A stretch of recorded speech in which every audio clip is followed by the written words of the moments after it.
listen, do your reading, do your research.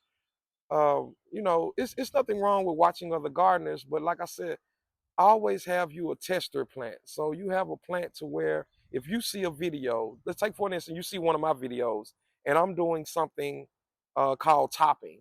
That's where you're cutting the top part of your plant off so the plant will create more main stems. You go out there and you can try that on your tester plant and you can see if it actually works or not, or see if it's for you, see if it's something that you would like to do to your plants in the future.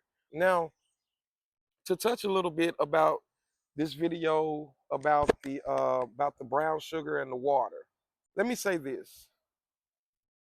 Adding sugar to your soil, diluted with water, is not a bad thing if you know how to do it.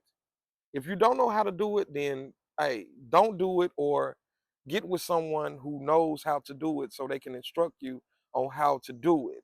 This brown sugar solution, it's not a bad thing, but it can cause a problem. I'm gonna tell you the good parts and the bad parts. The good part to doing this is that microorganisms in the soil feed off of sugars. It helps them to multiply by the billions. Also, the mycorrhiza, the beneficial fungus that's attached to the roots of your plants, they feed off of sugars. I don't know if you guys remember in one of the other videos I did when I was talking about the plant releasing sugars. Every plant, as nightfall comes, every plant releases sugars because it doesn't have to work as hard during the nighttime hours. It doesn't have to go through, it goes through very little photosynthesis at nighttime. So during that time, the plant is releasing all of the sugars back into the soil to feed the mycorrhiza. During that time, it's communicating with the mycorrhiza, letting the mycorrhiza know, hey, I need more nutrients, whether it's this nutrient, that nutrient, or whatever nutrient or micronutrient that is missing. And the mycorrhiza provides that back to the plant. So when the plant starts the photosynthesis back again during the daylight hours, when the sun is up, the plant has all of the nutrients that it needs. So the sugars in your soil is not a bad thing. It's actually a good thing to feed the microorganisms and things like that. It will build a healthy soil. But too much of the sugars will actually lock out a certain nutrient in your soil. Now, what nutrient it may lock out, I don't know. I don't know. It can lock out nitrogen. It can lock out phosphorus. It can lock out potassium. It can lock out any nutrient. And then your plant is going to start to suffer. And we look at the plant and we say, oh man, my plant is dying. This stuff killed my plant. It is killing your plant. It's locking out the nutrients that the plant is looking for. So you have to know how to dilute this type of stuff. That's one of the negative sides of using this brown sugar and water solution. Because I seen the video too. It's not a bad video, but I just feel like they should have explained the pros and the cons to using this stuff. See, most people are only going to tell you the pros of it because they want you to do it. They want you to share these videos so they can continue to get a check off of you watching the video and sharing it to your friends and getting, you get what I'm saying. So tell them the cons to this. I know some of you guys have a problem with ants. Unfortunately, I have a big issue with ants as well. I have a huge problem with ants. They are very, very, very bad. Ants really don't mess with your fruits and vegetables. They really don't. More of the sweet stuff they will. But if you have an infestation of ants crawling all over your plants, look up under the underside of your leaves on your plants. If you see any white looking bugs, those are called white flies. And you also have aphids and I'm sorry, aphids and things like that.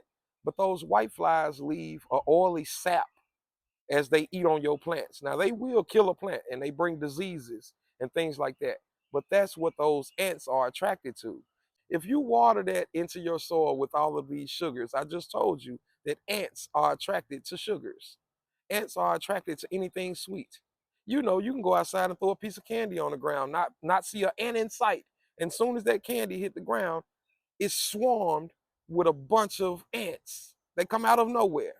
So what do you think happens when you add a half a cup or a whole cup of brown sugar into some diluted water?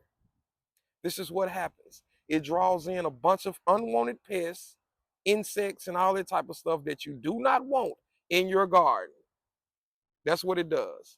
It draws in a bunch of ants and things like that. And then you go out and you look at your plant and you're like, man, it got ants all over it. Or it's got these white flies all over it. Or it's got all these bugs all over it. Now you don't even want to go and touch the plant.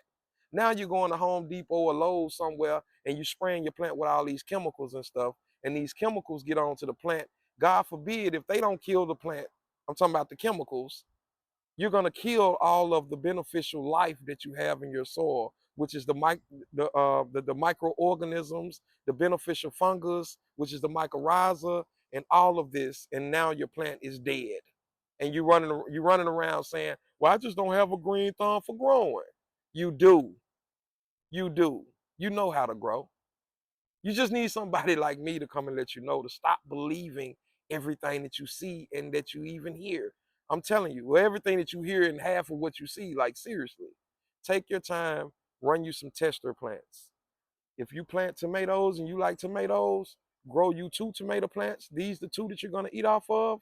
The 3rd tomato plant, you're going to use that as a tester. You can go and pour your brown sugar water all around that and see what type of results that you get. If you don't get a lot of pests and bugs, then hey, you possibly can use that. But I'm going to tell you this, you cannot predict nature. Nothing stays the same in nature. It has its regular traditional way of doing things, but nothing stays the same. You can come out today and your garden be looking beautiful and pretty just like mine. No pests, no bugs, no nothing. And come out here tomorrow morning and have powdery mildew all over everything, or an infestation of bugs or some kind of crazy insect or worms, them little green worms from moths and stuff like that all over the place. So look, that's the message I got for y'all today, man. Look, this the kid. I'm just I can't sit around and just let people just, go like that. Like, nah, man, look, come on. And I'm not just saying this so you guys will watch my stuff and all that. Look, I don't care whether you watch my videos or not. You don't ever have to watch my videos again. But just know I told you so. I told you so.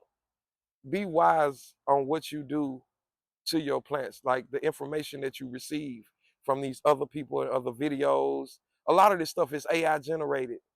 We in that time now where you can't really hardly believe anything now. You know what I'm saying? It's like everything is fake now. You know what I'm saying? So, pick and choose what you want to do with your plants. But again, run you some tester plants. This is the best way I can tell you. If you don't take nothing else from this video, run you a tester plant. If you have to grow a whole new plant just to test on, just to play with, always do that. I do that with every plant that I've planted in my life since I was 13 years old. I've always ran a tester plant.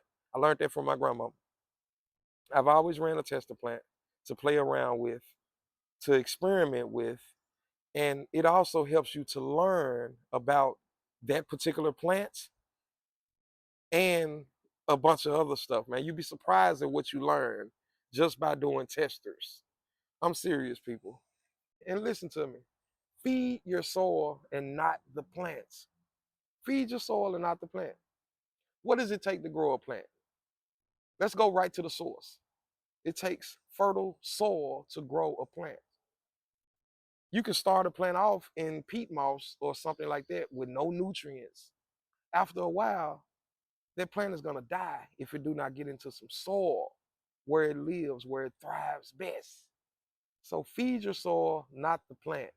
Also feed the soil feeds the plant, and then the plant feeds you. Oh yeah, and you tell them I said that. Hashtag that. Big Skunky, you smell. All right, folks.